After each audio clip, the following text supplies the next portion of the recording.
Devedesetih godina 19. vijeka, dakle otprilike jedno deceniju i po nakon oslobođenja od Turaka, Nikšić će postati najveće gradilište ne samo u Crnoj Gori, nego i mnogo šire. Tada će u Nikšiću biti sagrađene nekolike ogromne građevine koje svojom ljepotom, monumentalnošću, a i značajem prevazileze sve ono što je do tada postojalo u Crnoj Gori, a i dan danas te građevine ne samo što daju lik gradu Nikšiću, nego idu u red najljepših građevina u Crnoj Gori. To su Carev most na prilazu Nikšiću, zatim hram Svetog Vasilija Ostroškog i Kraljev dvorac. To je jedna građevinska cjelina koju gradi kralj Nikola uz pomoć ruskog cara Aleksandra III, njegovog nasljednika cara Nikolaja II i ruskog sinoda. Vjerovatno da je kralj, gradeći ove građevine, imao namjeru da Nikšić postane administrativni centar njegove kняževine, jer je on imao pretenzije da Crnoj Gori prisjedini oslobođenu Hercegovinu i naravno Metohiju, pa bi onda i geografski Nikšić bio centar te države. Naravno, tu su postojali i drugi razlozi i ekonomske prirode, jer je knjaz nakon oslobođenja počeo da izgrađuje i utvrđuje državu i da stvara nekakve uslove za njen ekonomski napredak. Pa je recimo konkretno Carev most pravljen upravo iz tog razloga da bi povezao novo oslobođene sjeverne i sjeverozapadne krajeve staru Hercegovinu sa starom Crnom Gorom.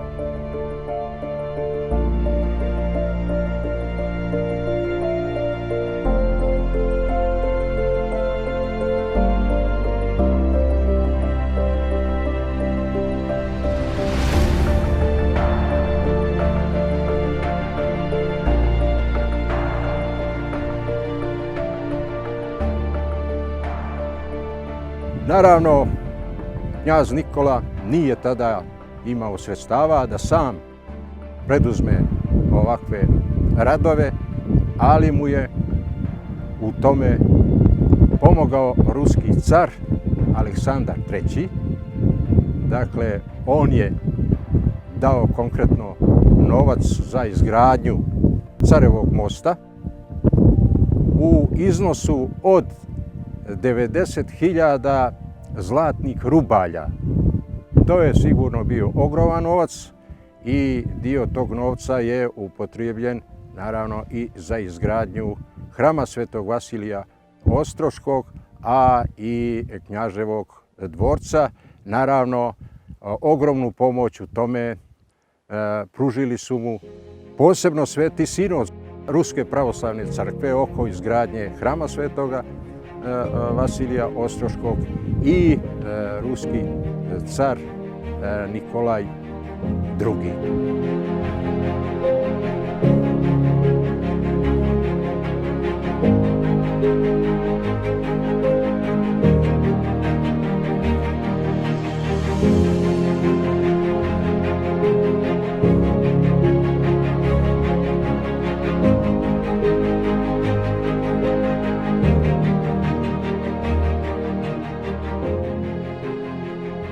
Nalazimo se ispred Carevog mosta koji je finansirao ruski car Aleksandar III, ali bi prije toga mogli reći da je i ova građevina kao i dvorac knjaza Nikole i hram svetog Vasilija Ostroškog vjerovatno s namjerom, posljedica namjera i ambicija knjaza Nikole da ovlada širim prostor. U njegovim ambicijama državničkim Neretva je bila zapadna granica. Na sjeveru njegove ambicije dostizale su do Sandžaka, a na istoku do Metohije. Ako sve to imamo u vidu, onda bi u toj projektovanoj državi Nikšić bio centar sa lakim komunikacijama sa bilo kojom teritorijom u okviru te buduće države. Uostalom, pretpostavlja se, i to je vjerojatno tačno, da je knjaz Nikola odredio svoje grobno mjesto u Paraklisu svoje i svoje supruge Milene. Da se okružio najboljim hercegovačkim i najboljim crnogorskim junakom. I sve to daje dovoljno razloga da se ove građevine nalaze u kontekstu njegovih državničkih ambicija. Sam Carev most finansirao je, kao što sam rekao, Aleksandar III, pretposljednji dinast porodice Romanov, koja je 600 godina vladala Rusijom i koja se upinjala da duhovno postane centar pravoslavlja i hrišćanstva, da Moskva postane treći Rim. O vrijednosti države, o duhovnoj vrijednosti države ubjedljivo svjedoči njemački pjesnik Rilke, koji je prilikom posjete Rusiji izjavio da je Rusija jedina zemlja koja se s Bogom graniči. Sudbina ove porodice svima je poznata. Nakon Oktobarske revolucije, ta porodica je 17. jula 1918. godine pogubljena u gradu Jekaterinburgu. Što se tiče Crne Gore, primjetno je to vrijeme, ta identitetska punoća, kad Bog nije visoko ni Rusija daleko. Sama građevina rađena je od kamenih blokova. Kažu statističari, kad bi se stavio kamen pored kamena, da bi dužina bila oko 269 km. Da si majstori Tripko Bijelić i Spasoje Pavlović nadgledali radove, a da je mnogo ljudi učestvovali u gradnji ovog reprezentativnog primjera mostogradnje. Za kraće vrijeme je sagrađen most koji ima 18 lukova, njegova visina je na sredini 13 metara. Služio je kao dio puta Podgorica-Nikšić, koji je istovremeno građen sa ovim mostom. Završen je 1894. godine, godinu dana prije početka gradnje hrama u Nikšiću.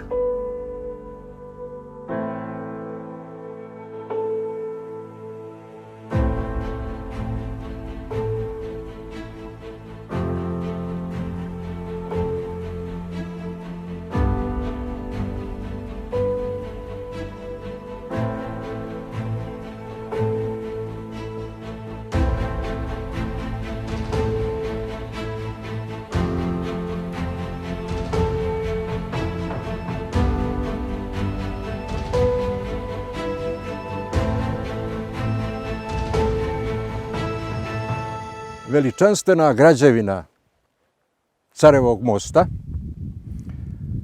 rađena je, kako se to tada zvalo, kulukom.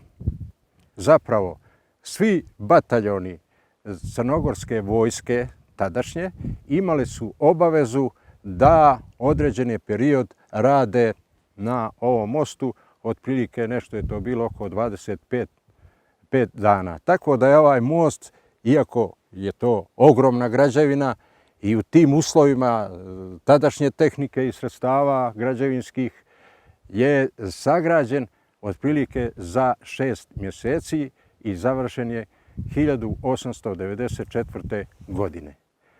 Da, u njegovoj izgradnji učestvovali su vojni bataljoni. Koliko je taj Carev most imao razloga da se brzo završi i koliko je značio u saobraćajnim vezama unutar Crne Gore.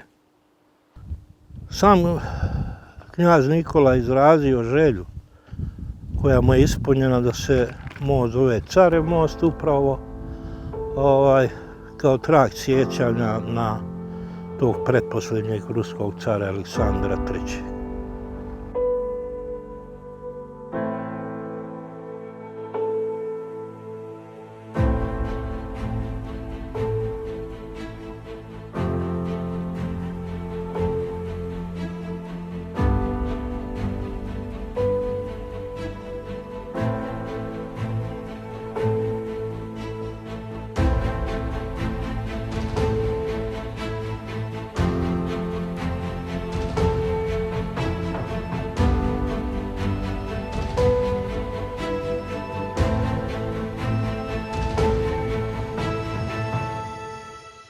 Na osvećenju ovog mosta i završetku kralj Nikola je održao čuveni govor u kome će između ostalog kazati i ovo. U malo zemana Crnogorac proširi se, steče i polja i gradova. Poljepša oporu prirodu, prosječe planine, premosti rijeke.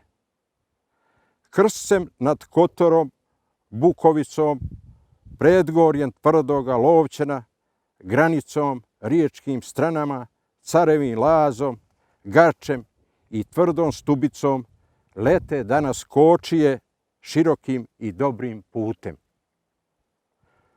Naš putnik, naš Kiridžija, naša trgovina njim mirno mili po noći kao usred dana.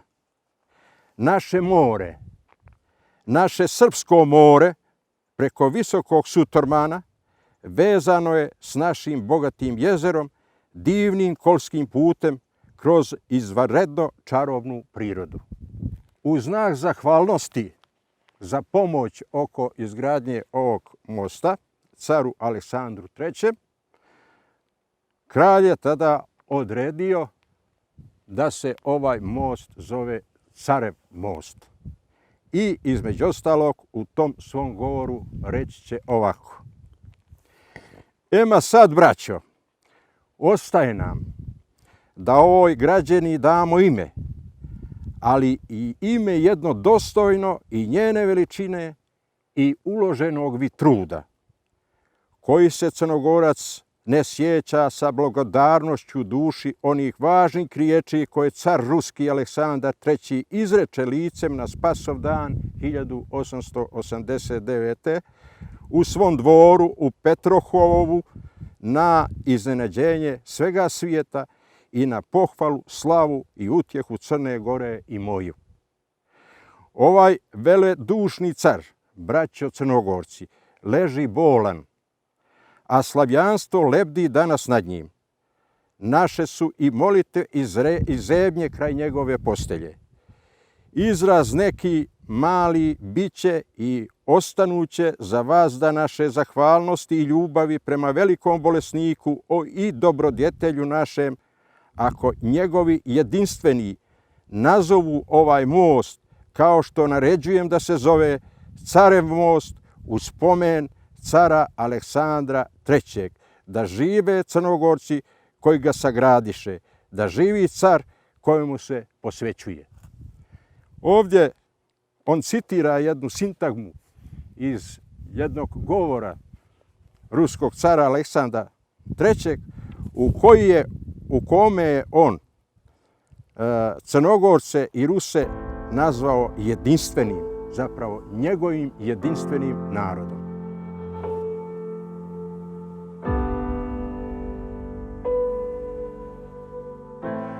Da kažemo još i to da je arhitekta i konstruktor ovoga mosta bio inženjer Josip Slade, čovjek koji je uradio i mnoge druge građevine u Crnoj Gori pa i u Nikšiću, da je glavni inženjer bio Marko Đukanović, a preduzimač i glavni majstor je bio Miloš Lepetić.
Treba znati da je svetost božanska u stvari bila svetost u kojoj su umnoženi svetosti ljudi koji su hodili Božjim putem. I da ti ljudi sveti nakon svog upokojenja nisu ostali usamljeni. Naprotiv, oni su svojim molitvenim odnosom, mističnim odnosom ljubavi i slave prema Bogu, ali isto tako i prema svom narodu koji su pomagali molitvama u onim osudnim trenucima, što bi Njegoš rekao kad dođu u vile očima. Tako je i naš domaćin sveti Vasilije Ostroški pomagao, kao što kaže knjaz Nikola kad je odlučio 1885. da sagradi velelepni hram. On kaže da to radi u slavu svetog Vasilija koji je pomagao našem narodu u onim mučnim vremenima. A naročito je pomogao kad je Sulejman Paša sakupio ogromnu vojsku negde polovinom juna 1877. godine i prošao kroz Ostroški klan s namjerom da se sastane tu kod Spuža sa dvije turske vojske. Međutim, taj put od 2-3 sata trajao je 9 krvavih dana. Ta vojska Sulejmana Paše znatno je bila osakaćena i potpuno neupotrebljiva. Kažu očevidci da je gorelo ili plamtilo nebo od podviga crnogorskih i ovih hercegovačkih junaka tu nadomak Ostroškog manastira, što će reći da je svetac hranio snagom te junake hercegovačke. I takvi, kažu, podvizi nisu zabilježeni ni u jednom ratu. Postoje dokazi o tome da naši sveti ne miruju nakon upokojenja i da oni održavaju tu sigurnost i tu snagu narodu svom narodu. Pa svjedoci smo i ovih posljednjih dana da je samo molitvama svetog Vasilija Ostroškog zaustavljena pohara i zaustavljen taj bogoborački pokret koji nije od juče. Mi u Vizantiji imamo taj veliki bogoborački pokret u vrijeme dinastije i Savrijanske, Lava III. I Konstantina V. Znate, kad mrtvorođeni autoriteti pokušavaju Svetoj crkvi da nametnu neke svoje obrasce političkog ponašanja. Normalno to uvijek završi porazom.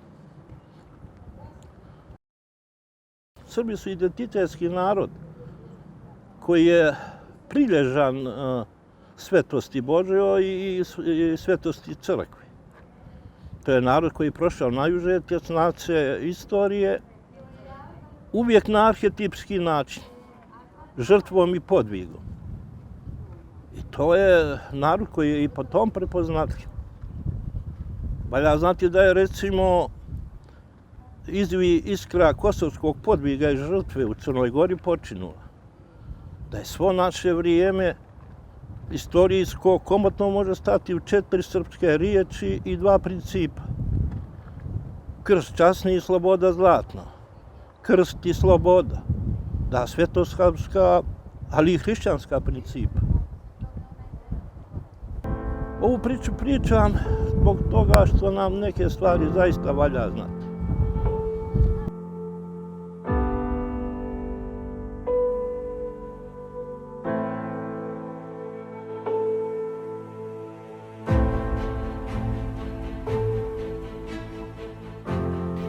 Iz te, kako kaže profesor Kovačević, iz Viskre Kosovske, koja je u Crnoj Gori počinula, rodio se ovaj hram za koji s pravom kažu da nije saborni hram samo Nikšića i Nikšićana, nego je saborni hram i sve Crne Gore i Hercegovine, i čiju ljepotu u besedi prilikom njegovog osvećenja 1920. godine mitropolit Mitrofan Ban uporedi sa velikim spomenicima i zadužbinama slavnih velikana iz Svetoga doma Nemanjića, kao Hilandarom, Studenicom, Žičom, Visokim Dečanima, Moračom i drugima.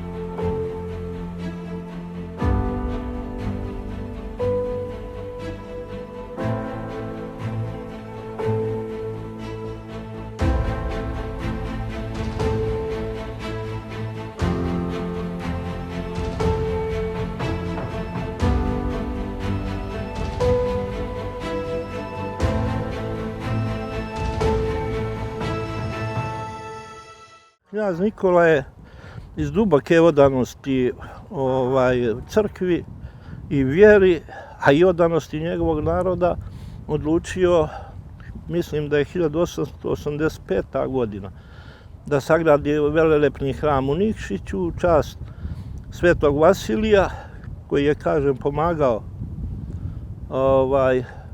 srpskom narodu u borbama sa Turcima, naročito prilikom prodora Sulejman Paše, čija je vojska kretala iz Hercegovine preko Nikšića i zaglavila u tom spuškom klancu.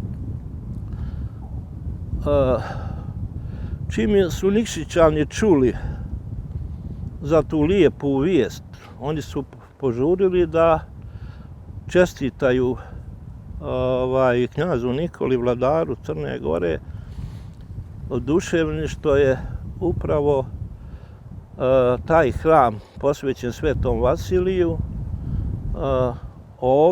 što će se ovdje graditi i u čast onih junaka hercegovačkih koji su izginuli u tim ratovima od 1875. do 1878. godine.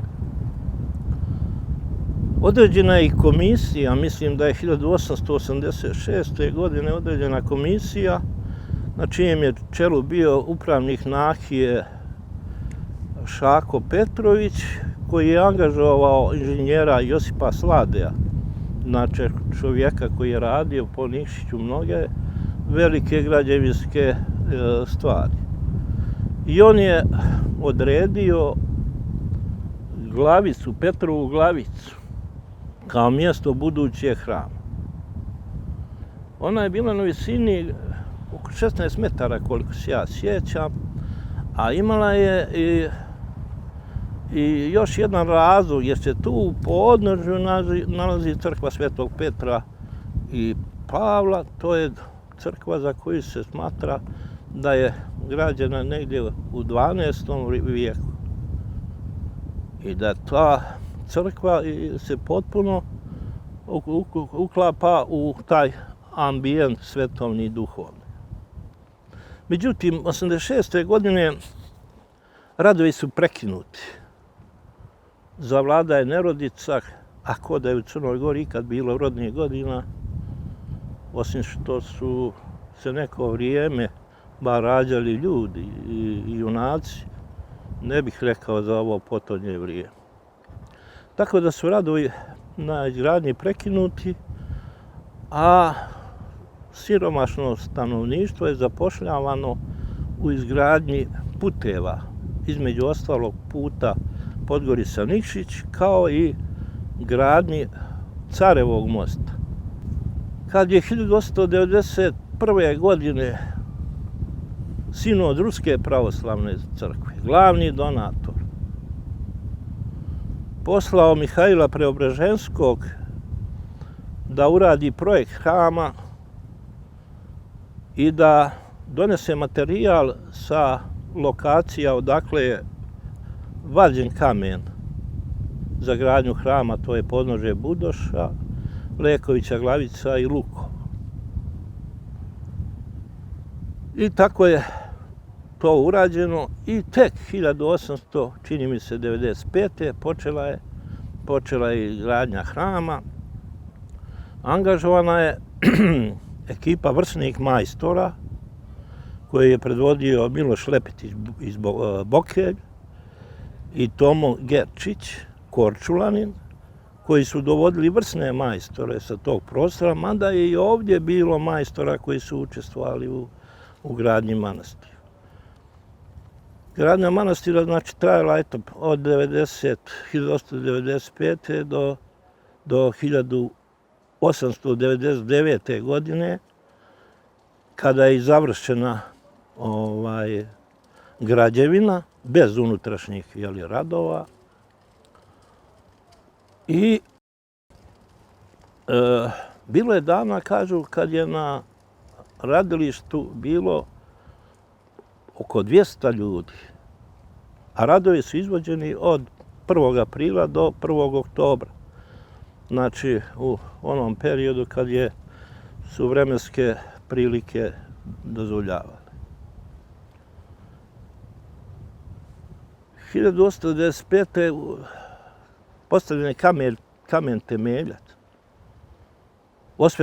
Osveštao ga je mitropolit Mitrofan Ban uz prisustvo kraljevske porodice.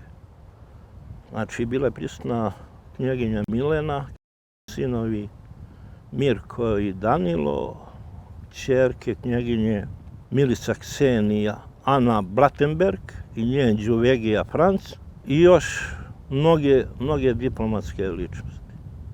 I znači od tada pa do 1899. godine, do avgusta, čini mi se, sagrađen je ovaj velelepni hram. Kao što sam i rekao, kamen je iz Majdana u podnožju Budoša, Lekovića Glavice, to je ono preko puta Zete, garnizona. U Kočanima? Da, Kočane. I Lukova.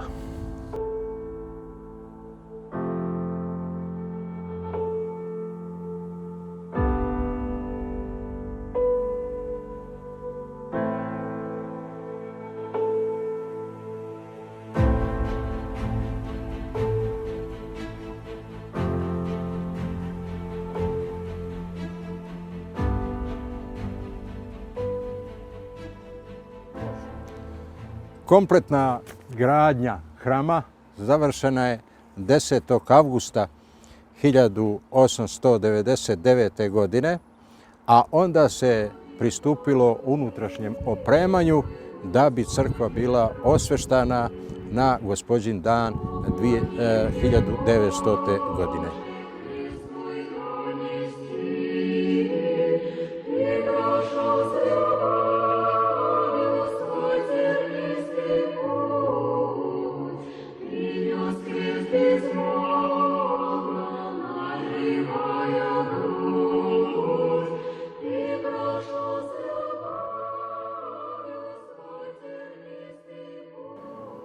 Ovaj ikonostas priložio je Grk Andrej Singros sa ostrva Hiosa.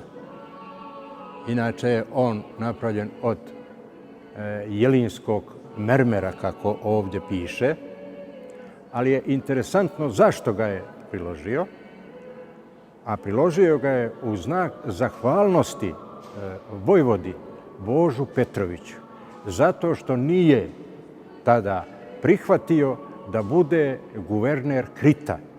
Velike sile su htjele da postave neku svoju upravu nad Kritom, a da za guvernera postave crnogorskog vojvodu Boža Petrovića. On je to odbio riječima. Dakle, ne mogu ja kao tuđinac vladati nad slobodnim grčkim narodom. I upravo to je bio motiv da ovaj veličanstveni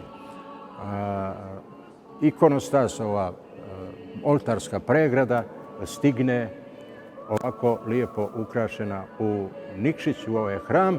Inače su ga postavili i grčki majstori.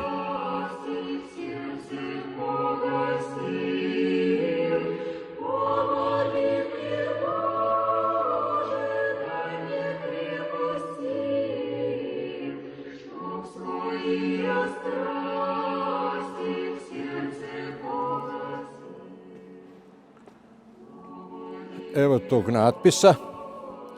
Andrija Singros, jelin s ostrva Hiosa, priložio je ovaj ikonostas od jelinskog mermera ljeta gospodnjega 1899.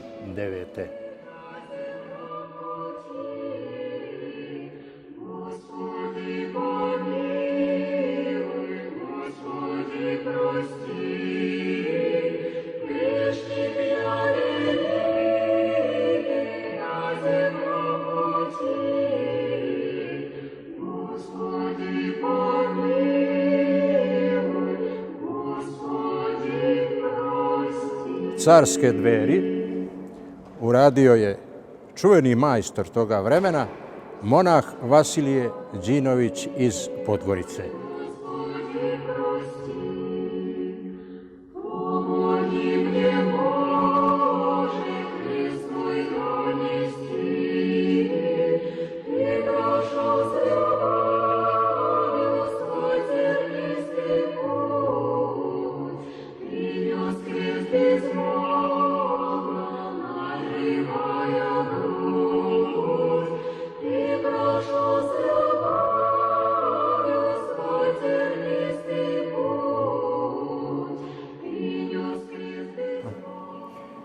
Ikone na ikonostasu dar su Svetog Sinoda Ruske pravoslavne crkve, osim ove dvije u donjem redu manje, koje je priložio knjaz Mirko Petrović.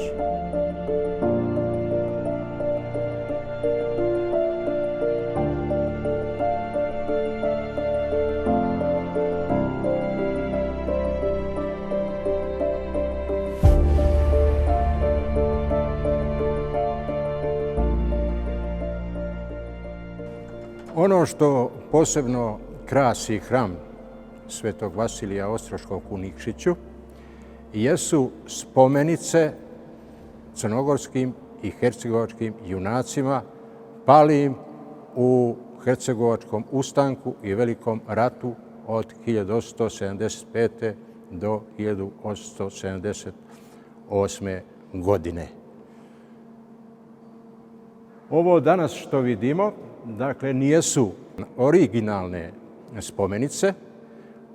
Originalne su bile ispisane na svili i papiru, ali, nažalost, zbog nebrige, nakon Drugog svjetskog rata su propale, tako da je prilikom obnove ovoga hrama 1988. i 1989. godine izvršena njihova neka rekonstrukcija i ove imena su ispisana na mesinganim tablama.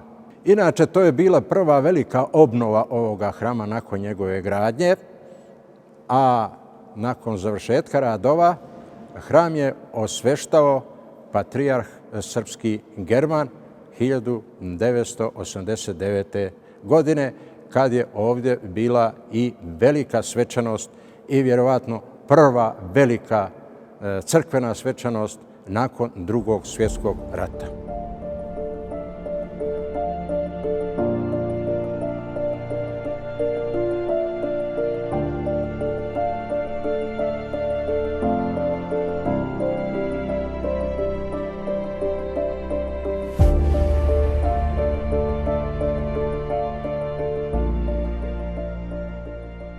I konačno manastir je osveštan, mada su 3 dana trajale svečanosti, 14., 15. i 16. Da je 14. stigla dvorska svita sa Cetinja koju je predvodio Danilo, bila je tu i Milena, knjeginja. Čak kažu da su ispred te povorke koja je tamo Careva mosta, da je na čelu te povorke bilo 200 jahača, među kojima koje je predvodio Mirko Petrović, i da je ona stigla tu i da je tog 14. avgusta ovdje se, kažu, slilo 12.000 ljudi. Da su ljudi dolazili iz svih krajeva srpskih, iz turskih zemalja. Da je u 17 sati održana i večernja i jutarnja liturgija zajedno. I da je liturgiju vršio Mitrofan Ban, ali da je tu bio i prisutan dabrobosanski vladika Sava Kosanović. Sasluživali su arhimandrit ostroški Petronije Rajčević, zatim morački Mihajlo Dožić. 15. avgusta počela je ta jutarnja liturgija i osveštenje uz veliko prisustvo naroda i opet su liturgiju vodili i obavili taj Mitrofan Ban, tu službu, i Sava Kosanović, i da je tom prilikom slilo se toliko naroda prosto da je popunilo čitave prostore i ispred dvorca i oko manastira. Ono što valja znati da, recimo, i nakon liturgije, da je atmosfera u gradu Nišiću bila svečana kako Nišić ne pamti. Što opet negdje dovodi u tu interakciju, u tu vezu sveca sa vjerujućim narodom. Jer to teško da može ko okupiti. To može okupiti samo svet. Sveti čovjek koji, kažem, i nakon svog upokojenja održava tu vezu, ljubav i slave i u slavu Boga, ali i molitveno se odnosi prema svom narodu. I 3. dana održana je liturgija, arhijerejska liturgija, znači 16. avgusta, također uz veliko prisustvo naroda. A za sve to vrijeme, dok je trajale liturgije, oglašavali se topovi sa sa bedema da bi upotpunili tu svečarsku atmosferu.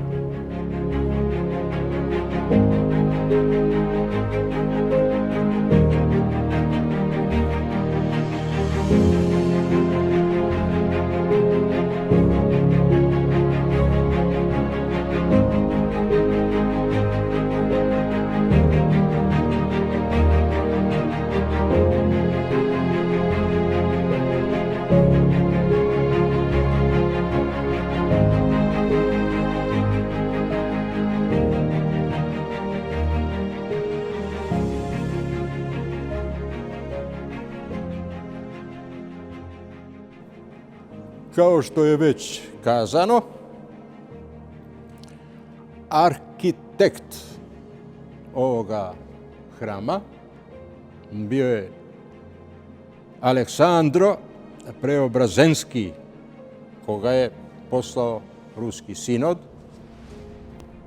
Inženjer je i rukovodilac radova, glavni Marko Đukanović, koji je bio jedno vrijeme i predsjednik vlade Crne Gore u vrijeme kralja Nikole, kraljevske vlade,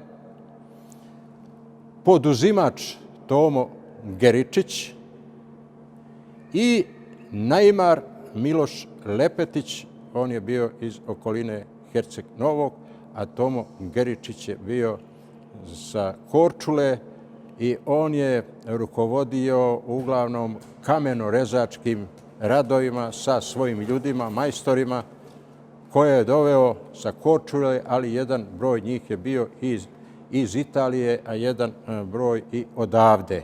Interesantno da je ovaj natpis napravljen, nije baš u skladu sa današnjim pravopisom, ali jeste autentično kako se tada izgovarao.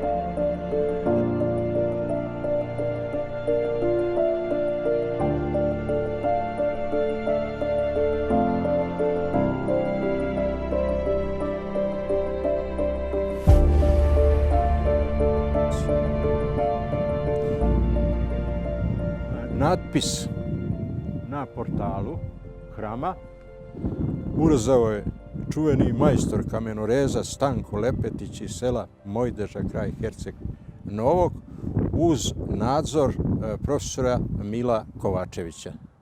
Ovdje piše: Sej sjati hram vosvjašćen vo imja svjatago Vasilija Ostroškago, čudotvorca, a v pamjat всех pravoslavnih černogorskih i hercegovinskih vojnov za vjeru i otečestvo pogibših vozdviže blagovjerni gospodar Nikolaj Petrović Njegoš, knjaz Černogorski, ljeto gospodnje 1895.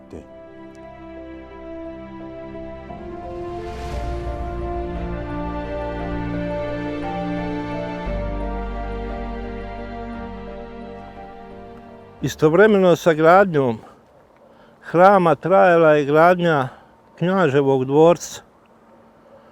Ugovor o gradnji dvorca potpisan je negdje, mislim, 21. januara 1899. godine, a dvorac je završen kad i hram u avgustu 1900. godine. Dvorac je kvadratna građevina, ali se na njoj prepoznaju neki renesansni oblici umjetnosti. Znači, tu oko prozora. Pare nemam podatke o parama koje je knjaz koristio za izgradnju dvorca, međutim, zna se da su majstori bili Tripko Bijelić i Spasoje Pavlović i da su majstore nalazili na ovim prostorima, a vjerovatno da su dolazili i sa strane jer se radi o reprezentativnom primjerku ove građevine. A glavni projektant opet Josip Slade, koji je, kao što se vidimo, umnožio svoja velika dijela građevinska u ovaj grad. Sad pitanje koliko se Nikšić odužio tom čovjeku, vrsnom građevinaru, vrsnom inženjeru građevinarstva. Sudbina ovog dvorca je pomalo čudna. On je pažen sve dok nisu Austrijanci došli i onda se o njemu ne vodi računa.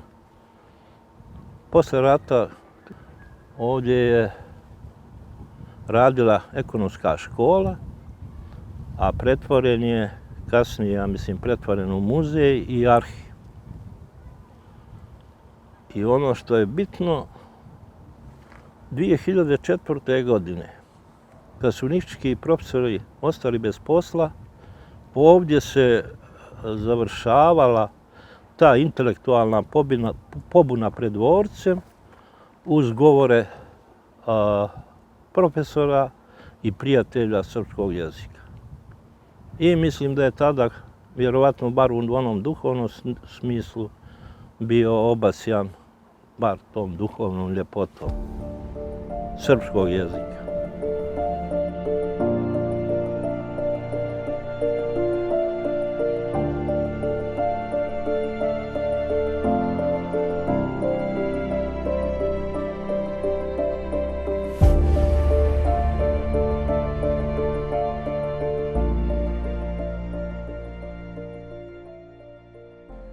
Crkva Svetog Đorđa na Trebjesi također pripada kompleksu građevina kralja Nikole u Nikšiću.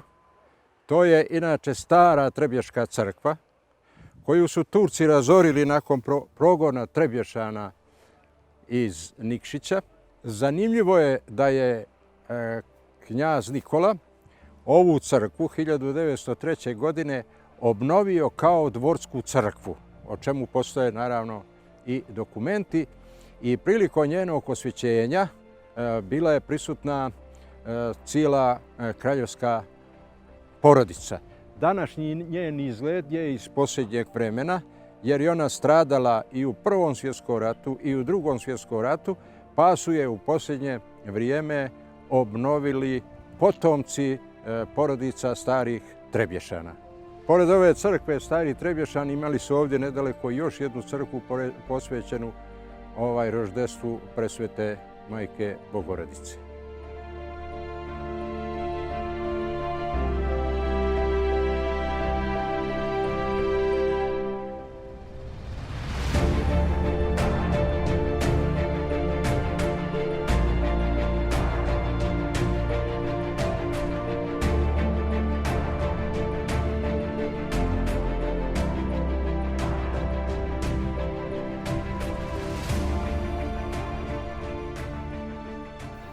Knjaz Nikola, naumivši da napravi spomen obilježi, spomen hram crnogorskim i hercegovačkim ratnicima koji su život svoj položili za vjeru i otočestvo u oslobodilačkim ratovima, obratio se prirodno tada moćnoj ruskoj carskoj porodici Romanov. Odmah je ta molba izašla na odgovor time što je Aleksandar III, ruski car, zajedno sa Svetim sinodom dao jedan veliki raspis da se po svim manastirima i crkvama Ruske imperije prikuplja prilog za ovaj hram. Od tog priloga je početa izgradnja i koja je trajala 5 godina, znači od 1895. do 1900. godine. Car Aleksandar III je skončao tragično malo poslije toga, a to dijelo je nastavio ruski car Nikolaj II, njegov naslednik.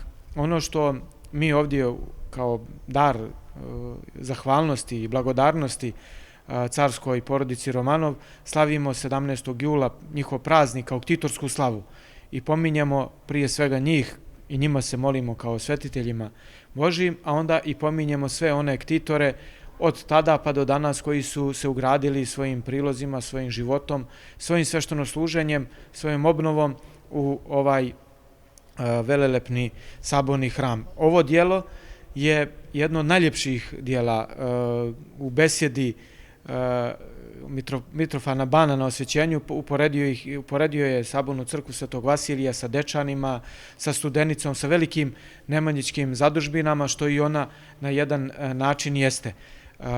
Kad je došla revolucija u Rusiji, veliko stradanje pravoslavlja u Rusiji, kad je nestala carska porodica, narod Crne Gore nije zaboravio svoj bratski ruski narod. I postojali su raspisi od Svetog sinoda naše crkve, koji su bili po svim crkvama i manastirima da se prikupljaju prilozi. Jedni od ažurnijih bili su upravo Nikšićani, na taj način svjedočeći još jednom te neraskidive veze između Nikšića i Rusije, između Nikšića i carske porodice Romanov. I mi kad smo bili u nevolji i nemaštini, Rusija i ruski narod nam je pomagao, a poslije revolucije, kad je bilo veliko stradanje ruske crkve, narod Nikšić i narod uopšte Crne Gore je u svojim mogućnostima prikupljao priloge i slali su stradalnom narodu Rusije. Tako da Nikšićki saborni hram i uopšte Nikšić kroz Carev most i dvorac kralja Nikole, koji su se isto gradili od istog priloga koji smo pomenuli na početku, su neraskidivo vezani i čine jednu, da kažemo, cijelinu koja i hvala Bogu i danas traje kroz našu ktitorsku slavu i kroz veliki broj ruskih episkopa koje rado ovdje dočekujemo, koji se ovdje osjećaju, da kažem, kao u svojoj kući, i daj Bože da to traje i da nastavi ta ljubav da bude i vo veki vekova.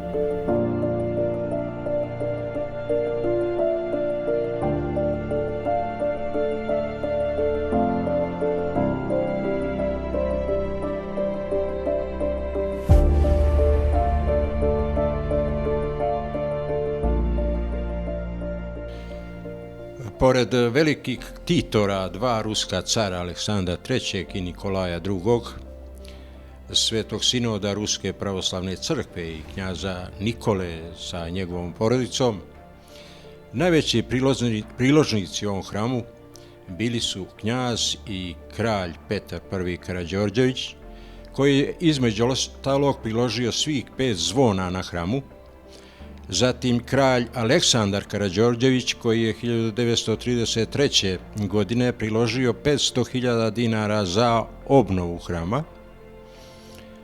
Također, jedan od najvećih dobrotvora njegovih bio je mitropolit Sava Kosanović, koji je ovome hramu, pored velike kuće sa baštom u Ulcinju i maslinjakom u Valdanosu, poklonio više od 12 hektara zemlje u Slivlju. Među velike priložnike ovoga hrama treba pomenuti i braću Pavlović iz Kruševica kod Herceg Novog, koji su 1899. godine priložili veliki zlatni krst na ikonostasu u vrijednosti od tadašnjih 8.000 zlatnih dinara.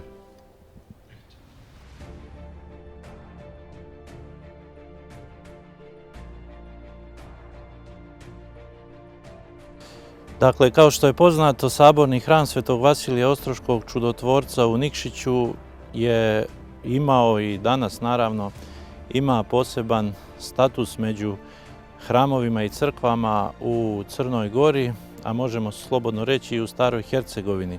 Ova crkva, kraljevska crkva, koja je građena prilozima mnogih donatora, kao što je poznato, da o tome sada ne ponavljamo, je bila crkva koja je bila pod direktnim patronatom kraljevske porodice i brigom, i to je hram koji je ubrzo posle svoje izgradnje i svoga osvećenja stekao i velike priloge u imovini.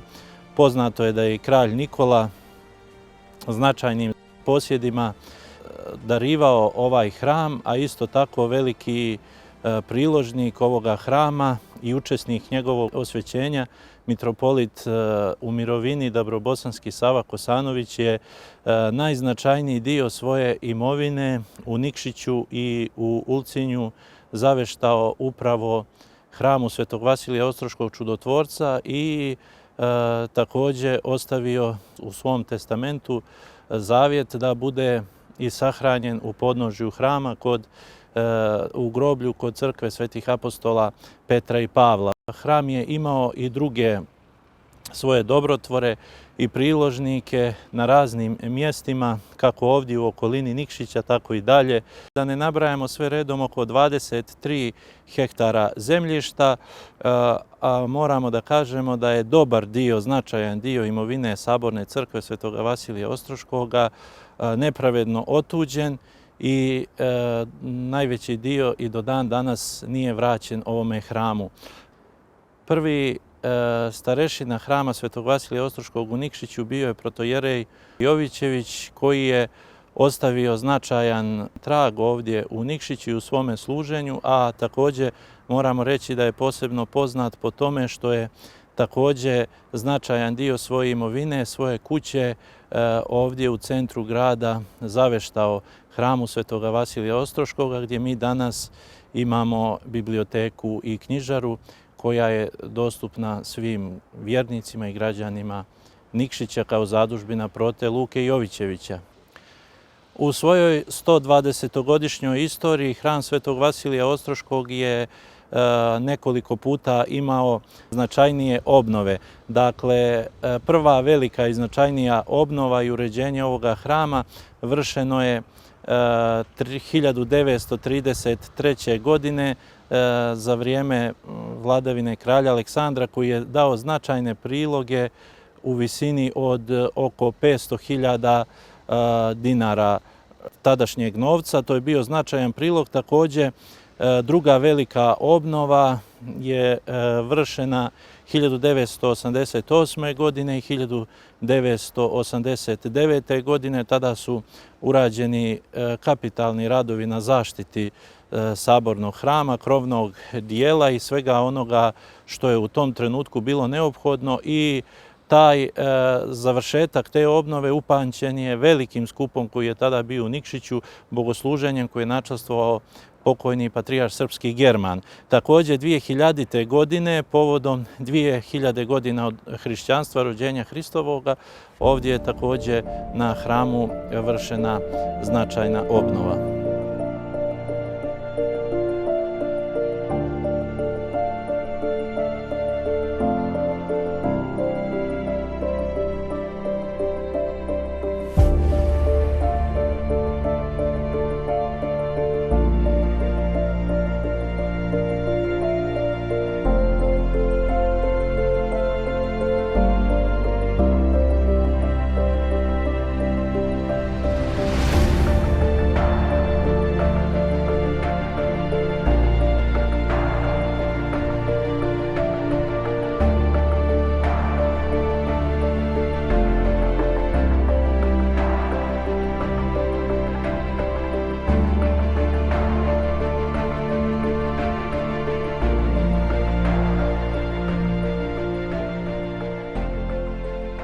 Ovu našu priču o Sabornom hramu Svetog Vasilija Ostroškog u Nikšiću i drugim velikim građevinama kralja Nikole najljepše je da završimo upravo riječima kraljevim koje je on izgovorio 1885. godine prilikom postavljanja kamena temeljca za izgradnju ovoga hrama.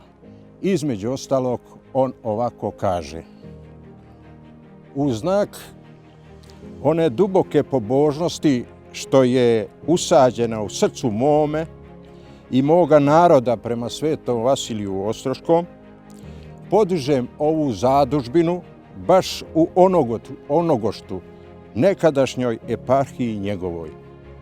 Jer usred raskomadanoga naroda Sveti Vasilije počeo okupljati pred svojim životom Srbe bez razlike vjere i sve Bosne i Hercegovine, Šumadije i stare Srbije, Zete i svega Primorja, gdje su se sa Crnogorcima zajedno Bogu molili i sveti život cjelivali, gdje se udaljena i razdiljena braća između sebe poznavala i tako obnavljala duševno narodno jedinstvo.